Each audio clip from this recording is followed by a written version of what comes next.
Pandora is a planet where people solve arguments with shotguns, marry their cousins, and consider therapy a grenade with a pin already pulled. And somehow, through every war, every psycho, every vault disaster, every corporation, every betrayal, and every man stupid enough to think he could handle her, Mad Moxxi survived. Not because she's the strongest, not because she's a siren, not because she has an army, but because Moxxi understands the most dangerous weapon in the Borderlands universe: people. Once you realize that, Moxxi stops being the bartender. She becomes one of the scariest survivors Pandora ever produced. Before there was Mad Moxxi, before the bars, before the neon, before the casino queen energy, Moxxi was surviving inside one of the Pandora's nastiest cultures. The Hodunks weren't just redneck bandits. They were a violent clan locked in a feud with the Zafords, and Moxxi came from that world. That matters because Moxxi's entire personality makes more sense when you understand what she escaped from. Pandora teaches people that violence is normal. The Hodunks taught Moxxi that family can be a prison, and once she realized Ellie could be trapped in that same system, she ran. That's not just a backstory detail. That is the moment Mad Moxxi is born. Because from that point forward, Moxxi learns one rule: never be trapped again. Not by a clan, not by a husband, not by a corporation, not by Jack, not by anybody. One of the most important Hodunk details is this: Moxxi didn't leave because she got bored. She left because she saw what could have happened to Ellie. The lore says she grabbed her children and split from the Hodunks to prevent Ellie from becoming the clan wife. And that is dark. That's not funny Borderlands, haha, poop grenade dark. That is Pandora's a nightmare with vending machines dark. And Moxxi choosing to leave tells us something huge. She isn't just heartless. She isn't just selfish. She is capable of real love. She saw the machine coming for her daughter and instantly said, nope, not my girl. She then escaped a violent clan on a planet where betrayal usually ends with the bones being used as wind chimes. That's why Moxxi is dangerous. She doesn't just survive danger, she studies it. Moxxi's kids are two of the biggest pieces of her story. Scooter is her son with Jimbo Hodunk. Ellie's father was Elliot, an Atlas contractor Moxxi loved, who was killed by the Hodunks. That detail matters. Ellie isn't just Moxxi's daughter. Ellie is proof Moxxi had something real, lost it violently, and still kept moving. Scooter inherited the chaos. Ellie inherited the confidence. And Moxxi inherited the guilt. Because no matter how hard she tried, her kids still grew up in Pandora. That means no childhood cartoons, no normal school. Just guns, skags, and the consistent threat of being exploded by a man named something like Rancid Steve. Scooter becomes funny, lovable, and tragic. Ellie becomes tough, independent, and emotionally more grounded than almost everyone else in the franchise. Which is insane, because this family's emotional baseline is a vehicular manslaughter with a southern accent. Moxxi has been married at least 3 times. Mr. Shank is identified as her second husband, and Marcus Kincaid is her third husband.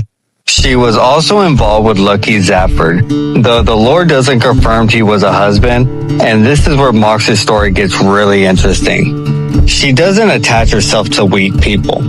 She ends up around criminals, arm dealers, gang figures, killers, and powerful idiots with too much ego and not enough therapy. Marcus is greed in human form.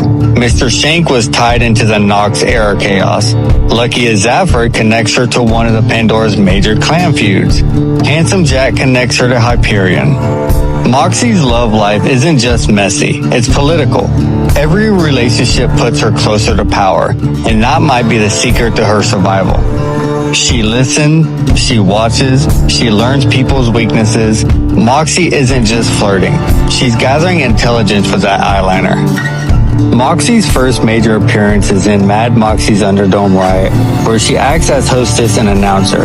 The lore says she created the Underdome to keep herself occupied while searching for a new husband, and that sounds funny, till you realize she created the death arena. A full-on gladiator myrtle carnival. People are screaming, bleeding, exploding, and Moxxi is up there like, "Welcome back, sugar." That is horrifying, but it also tells us exactly how she understands Pandora.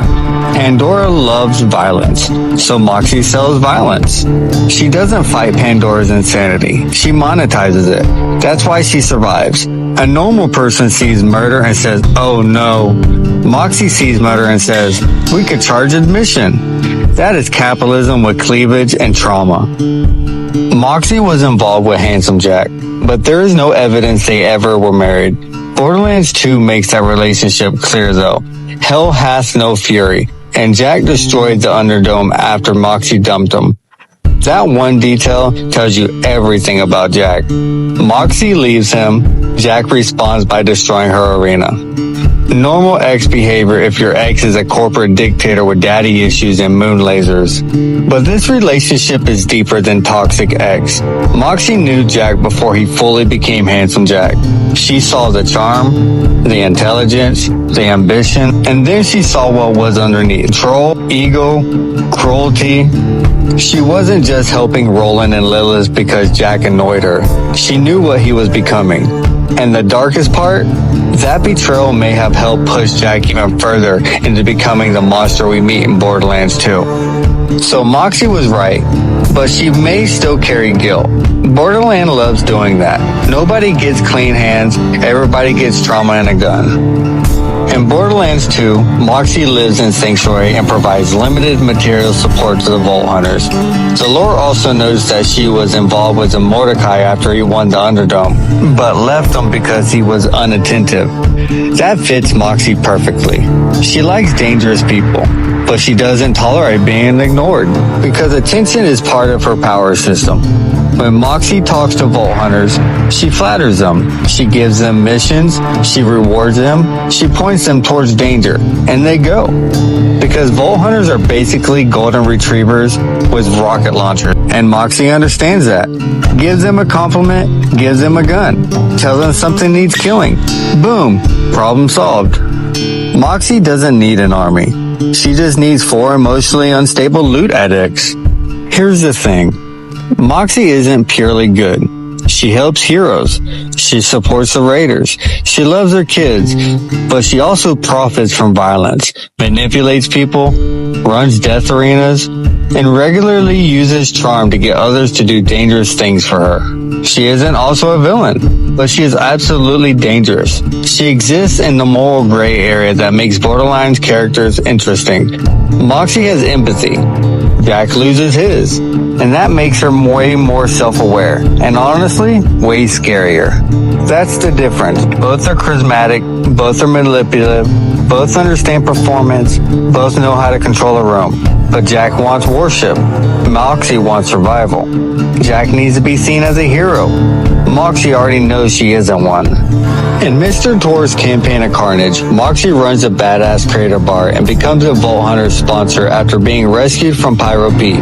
She oversees challenges and even negotiates with Mr. Torg over ownership of the Torg Arena by threatening exposure of illegal death matches.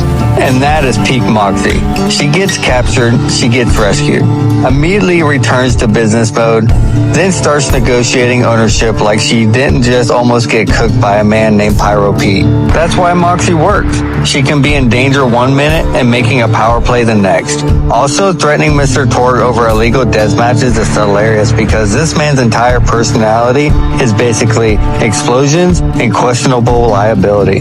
But Moxxi sees the opportunity. Arena, money, troll. She wants the room. And she wants the crowd. She wants to leverage. And again, Moxxi doesn't just survive chaos. She organizes it into a business. Moxxi also appears in Tiny Tina's Assault on Dragon Keep, this time as a tavern owner. Her role is smaller, but it also reinforces something important. No matter the setting, Moxxi becomes the person behind the counter. watching everyone, hearing everything, and quietly influencing the room. In fantasy form, she's still Moxxi. That tells us her role in Borderlands isn't just bartender. She's a social hub, the person people confess to, the person people underestimate, the person who hears your secrets while pretending to pour your drink, and in Borderlands, information is worth more than money. Wait, actually no. Marcus would yell at me for that. Information is worth money. There we go. Then Tales from the Borderlands happens. Scooter dies, and suddenly the joke character becomes one of the most emotional deaths in the franchise. Catch a Ride goes from funny catchphrase to emotional damage grenade. For Moxxi, this is devastating, because Scooter wasn't just comic relief. He was her son, her chaotic, sweet, mechanically gifted son, who somehow survived Pandora for years, just to die saving others. That matters because it exposes a part of Moxxi she keeps hidden. The mother, the grief, the guilt. Pandora doesn't give people room to mourn normally. So Moxxi does what Pandora survivors do. She keeps going. She smiles, she jokes, she keeps the mask on. But that mask is heavier now. In Borderlands 3, Moxxi's story gets one of the biggest payoffs with Moxxi's heist of the Handsome Jackpot. Handsome Jack is dead, but his legacy remains in a giant space casino. Moxxi decides to raid it and claim its riches, but the casino is filled with upgraded loader bots, trapped patrons who have gone feral, and Pretty Boy rolling over the place. This DLC is not just a heist, it's a revenge therapy. The Handsome Jackpot is Jack's ego turned to architecture. Gold everywhere, propaganda everywhere, his voice everywhere. It's like walking through a narcissist's tomb, and Moxxi wants to rob it. Not just because she wants money, although yes, absolutely she wants the money, but because Jack stole from her. Jack hurt her. Jack destroyed things she built, and now she gets to take from what he left behind. That is poetic, also deeply petty, which is why it's perfect for Moxxi. The lore now notes that Moxxi is in an open relationship with Timothy Lawrence as of Mad Ellie in the Vault of the Damned. That is interesting because Timothy is literally a Jack body double, which makes this emotionally complicated in the most Borderlands way possible. Imagine dating the copy of your toxic ex, but he's not actually your toxic ex. He's just wearing the face of your toxic ex because corporate evil did corporate evil things. That is not a relationship. That is a therapy bill with legs. But Timothy is not Jack, and maybe that's the point. Maybe Moxxi sees the face of the man who hurt her, but with a different soul underneath. That gives her story a strange kind of closure. Jack was the monster. Timothy is a reminder that a face doesn't make a person. And Moxxi, more than almost anyone, understands math. Borderlands 4 moves the series to Kairos, where the oppressive timekeeper dominates the planet and its people. The official Borderlands 4 page describes Moxxi as a bold, flirtatious, deadly entrepreneur with sharp wit and gladiatorial love for fighting. It says that after being stranded on Kairos, she had to quickly adapt and rebuild her empire of services. That is huge, because it proves Moxxi's defining trait is not location, it's adaptation. Pandora, she survives. Sanctuary, she survives. Jack's legacy, she survives. Kairos, she rebuilds. That's terrifying. Most people get stranded on a prison planet ruled by a dictator and start crying into their ammo pouch. Moxxi starts rebuilding a business empire. That means Moxxi's power is portable. Wherever desperate people exist, Moxxi can build influence. Wherever violence exists, Moxxi can make money. Wherever someone needs comfort, information, alcohol, weapons, or even an emotional dangerous woman calling them sugar, Moxxi becomes relevant. Borderlands 4's first story pack, Mad Ellie in the Vault of the Damned, centers on Ellie, Moxxi's daughter, teaming with players against a cosmic threat of Kairos. Reports described Ellie as mechanic extraordinaire and a daughter of Moxxi, with players joining her to destroy an alien monolith and enter the Vault of the Damned. This matters for Moxxi's legacy. Ellie is what survived the Hodunks. Moxxi escaped so Ellie wouldn't be consumed by the clan's traditions. And now Ellie is out here taking on cosmic threats. That's not just character growth, it's generational revenge. The Hodunks wanted Ellie trapped. Instead, Ellie became a force, a mechanic, a survivor, a leader in her own right. Moxxi didn't just save her daughter, she broke a cycle. And in Borderlands, that might be more powerful than opening a vault. Now, when we talk about echo logs, we have to be careful. Borderlands uses a lot of dialogue, side missions, and recordings to build character. I'm not going to pretend every line here is a direct transcript unless we have the official text in front of us. But the pattern across Moxxi's dialogue is clear. She performs, she jokes, she flirts, and then every once in a while, the mask slips. With Jack, you hear bitterness. Scooter, you feel grief. With Ellie, you feel complicated love. And with Vault Hunters, you hear manipulation wrapped in charm. There is Moxxi's entire survival strategy. She doesn't need to overpower people. She just makes people reveal themselves. And that's the real tragedy of Moxxi. The smile isn't just confidence, it's armor. Here's my theory. Moxxi may be one of the most powerful information brokers in the entire Borderlands universe. Think about it. She runs bars, casinos, arenas, service hubs. She knows criminals, vault hunters, raiders, corporations, gang members, mercenaries, exes, enemies, and every single one of those people eventually talks. People drink, people brag, people flirt, people confess, and Moxxi, she listens. That means her real empire isn't alcohol. It isn't casino, and it isn't the Underdome. It's all the information. And that's why she survives every era. Atlas, Hyperion, the Timekeeper. Moxxi doesn't need to be the strongest player on the board. She just needs to know where every piece is moving. So is Moxxi good? No. Is she evil? Also no. She's Pandora. Funny, violent, seductive, sad, helpful, manipulative, loyal, dangerous.